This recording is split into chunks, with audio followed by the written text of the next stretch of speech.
네, 여러분 안녕하세요. 저는 목포 소망복지원에서 장애인들과 함께 예배를 드리고 목포노회 전도 목사로 청소년 상담을 하고 있는 장진익 목사입니다. 제가 오늘 이제 유튜브 방송을 시작한 지 두 번째 시간인데요. 제가 유튜브 방송을 시작한 이유는 여러 가지 이유가 있지만 그중 하나가 기독교 신앙을 가지고 있으면서도 여러 가지 이유로 교회 출석을 거부하는 안나가 성도가 무려 200만이 넘는다고 합니다. 일명 가나안 성도라고 부르기도 하는데요. 그래서 온라인 가나안 회복교회라는 이름으로 유튜브 방송을 시작하면서 가나안을 회복하자, 이런 의미로 이제 말씀을 드리겠습니다.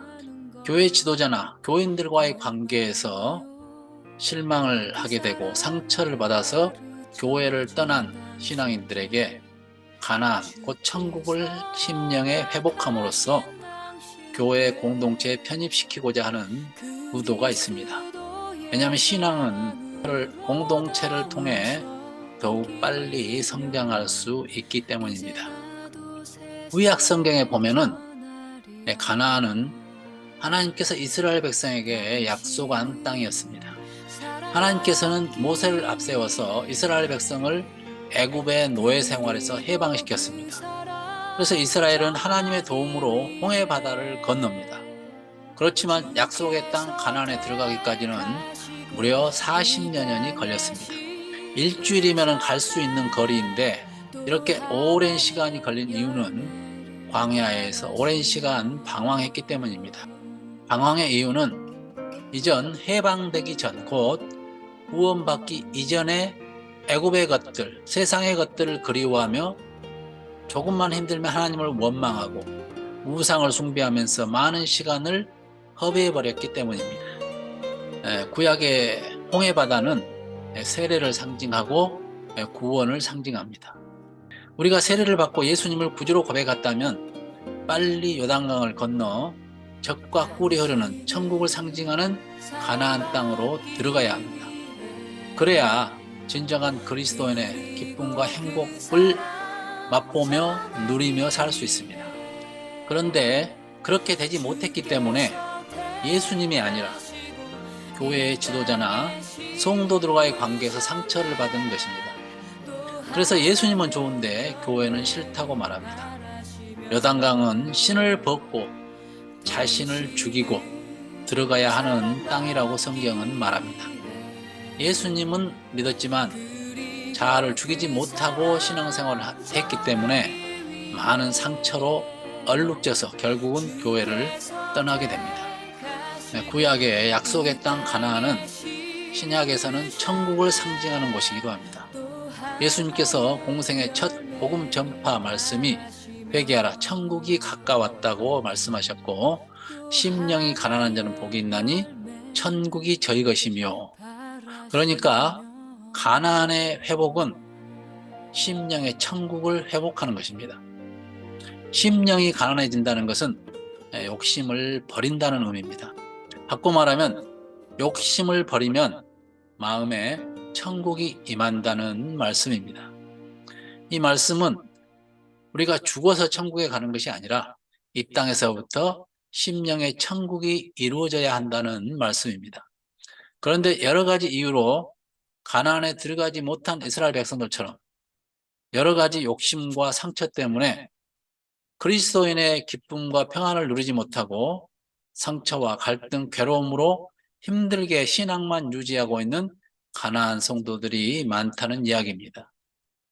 이런 사람들에게 억지로 교회 출석을 요구하기보다는 진정한 그리스도인의 행복과 천국의 삶을 회복하고 건강한 교회에 출석하게 하는데 온라인 가나안 회복교회의 목적이 있다고 할 수 있겠습니다. 하나님을 믿는다는 것이 무엇일까요? 지난 시간에 여호와를 알자라는 제목으로 제가 말씀을 드렸습니다. 하나님께서는 우리에게 정말 필요한 것들을 이미 다 주셨는데 우리는 그것을 깨닫지 못하기 때문에 누리지를 못하고 항상 부족한 사람처럼 살아가기가 쉽습니다. 그래서 하나님께서 주신 것들을 깨달은 만큼 감사하게 되고 감사한 만큼 행복할 수 있다고 말씀을 드렸습니다. 드디어 결실의 계절 가을입니다. 무더위도 한풀 꺾이고 올해도 변함없이 가을이 시작되었습니다. 때가 되니까 계절이 바뀌는 것이 아니라 하나님이 대자연의 섭리를 통해 나를 위해 가을을 허락하시는지 느끼는 사람마다 다릅니다만, 저는 하나님은 지금도 이 우주를 붙들고 계시기 때문에 이 모든 것이 나를 위해 하나님의 서비스로 느껴지고 고백할 수 있습니다. 아침에 상쾌한 공기를 통해서 하나님의 숨결을 느끼고 솜털 구름을 통해서 포근한 하나님의 마음이 느껴집니다. 한들거리는 코스모스를 통해 손짓하며 미소 짓는 하나님의 표정을 읽을 수 있고요. 지저귀는 새들의 노랫소리를 통해서 마음을 정화시키시고, 흐르는 시냇물 소리를 통해서 하나님의 속삭임을 듣습니다. 들에 피어있는 꽃 한 송이에게서 하나님의 미소를 느끼고, 아침마다 두 팔을 벌리고 나를 환하게 맞아주는 가로수들을 통해서 하나님의 환영의 손길을 느낍니다. 하나님께서는 말씀으로 천지 만물을 창조하셨기 때문에 이 모든 천지 만물 속에는 하나님의 음성이 들어있습니다. 하나님의 말씀이 들어있습니다. 들을 귀가 있는 사람만이 들을 수 있는 음성입니다. 독생자까지 주신 하나님의 사랑을 알기 때문에 모든 것이 하나님의 은혜요, 배려임을 느끼고 이런 하나님을 더욱 신뢰할 수가 있습니다. 그 하나님을 알아가는 재미, 그 하나님과 동행하면서 느끼는 행복, 이것이 심령의 천국이 임하는 삶이요, 인간의 최고의 행복이 아닐까 하는 생각을 하게 됩니다. 많은 사람들이 하나님은 인간을 이용할 대로 이용해 먹고 천국이나 보장해 주는 분으로 알고 있습니다. 그래서 이 땅에서는 지질이 고생이나 하고 고난이 닥치면 그것은 연단이니까 참아라, 이렇게 말씀하시는 하나님으로 이해합니다. 그것은 하나님의 마음을 너무나 모르는 것입니다. 하나님께서 자녀들에게 주시는 복이 죽어서 가는 천국뿐이라고 알고 계시다면 하나님을 대단히 잘못 알고 있는 것입니다. 하나님은 천국뿐 아니라 우리의 삶 전체를 간섭하시고 우리의 삶의 질을 향상시키십니다. 인격을 변화시키시고 인간다운 삶을 살게 하십니다. 하나님의 자녀다운 사람으로 우리를 날마다 다듬어 가십니다. 물론 그 과정에 고난이 있습니다.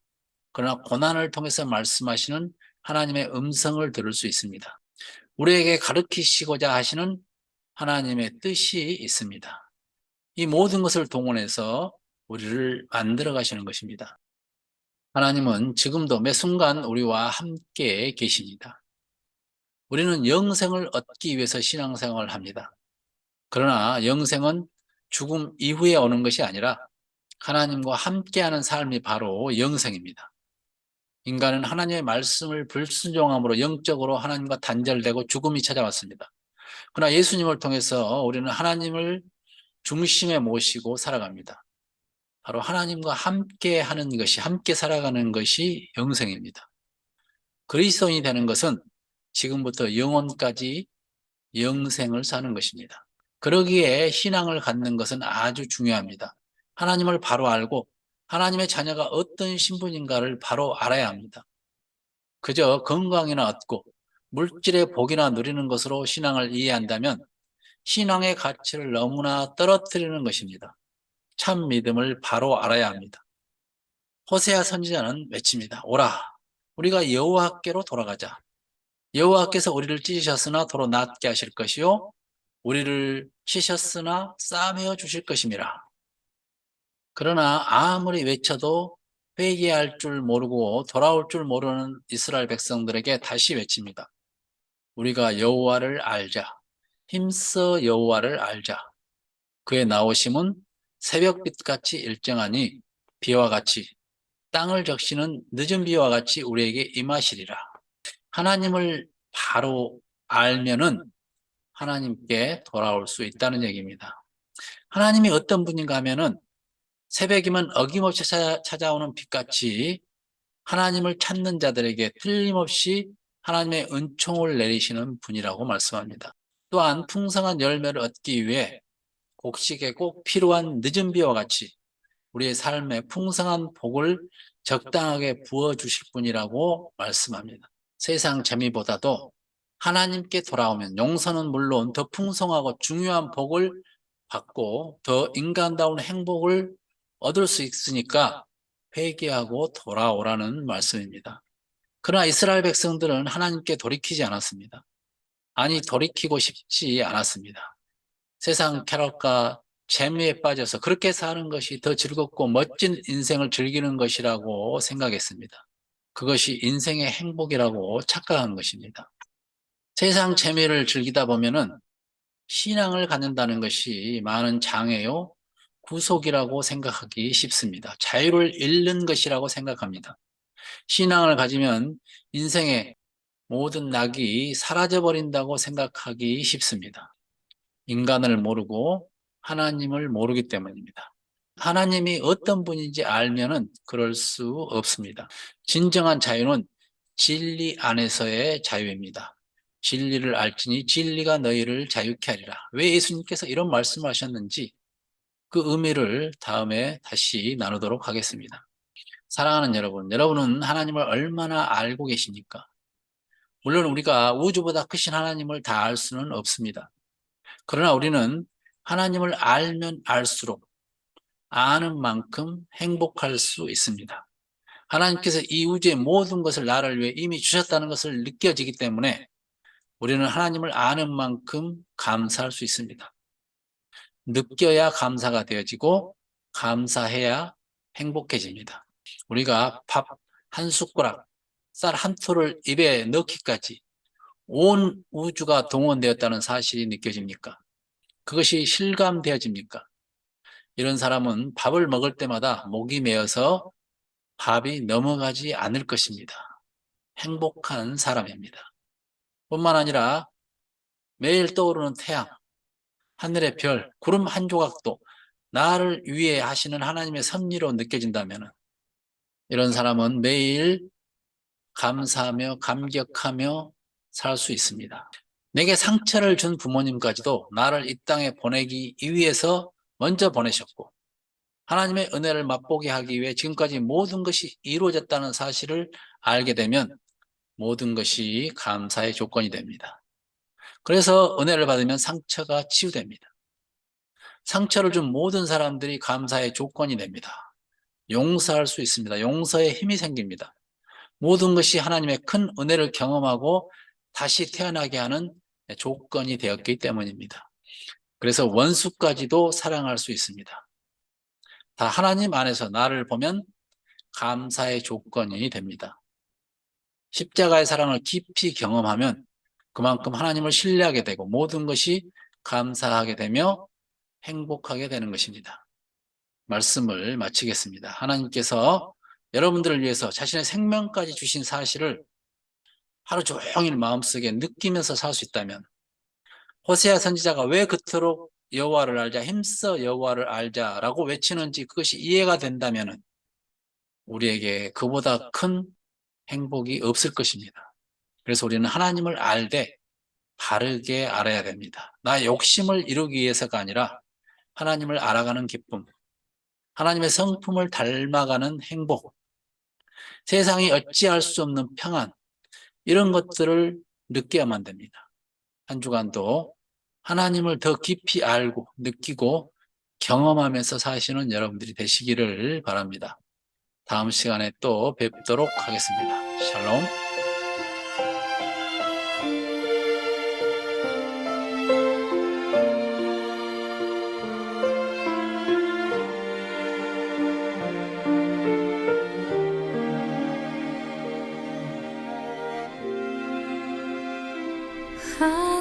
하나님은 너를 지키시는 자, 너의 우편에 그늘 되시니 낮의 해와 밤의 달도 너를 해치 못하리.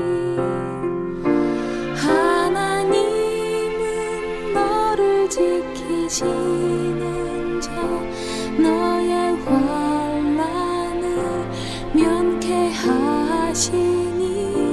그가 너를 지키시리라.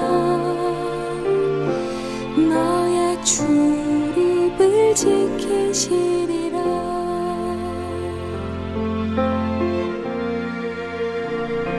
눈을 들어 산을 보아라. 너의 도움 어디서 오나. 천지 지으신 너를 만드신 여호와께로다.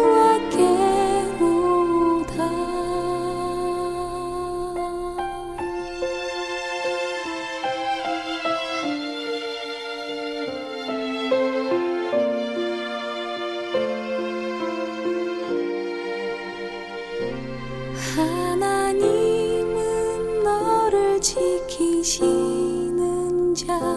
너의 우편에 그늘 되시니 낮의 해와 밤의 달도 너를 해치 못하리. 하나님은 너를 지키시는 자. 너의 환난을 면케하시니 그가 너를 지키시리라. 너의 출입을 지키시리라.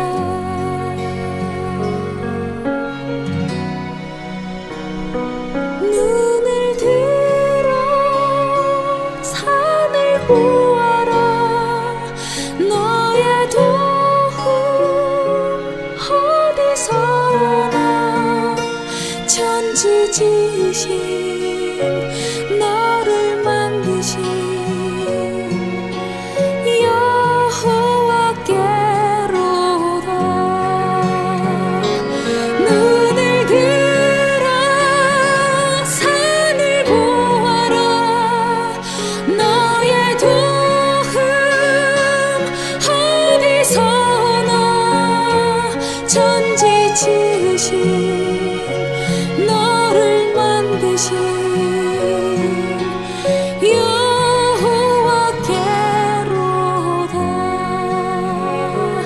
천지 지으신 너를 만드신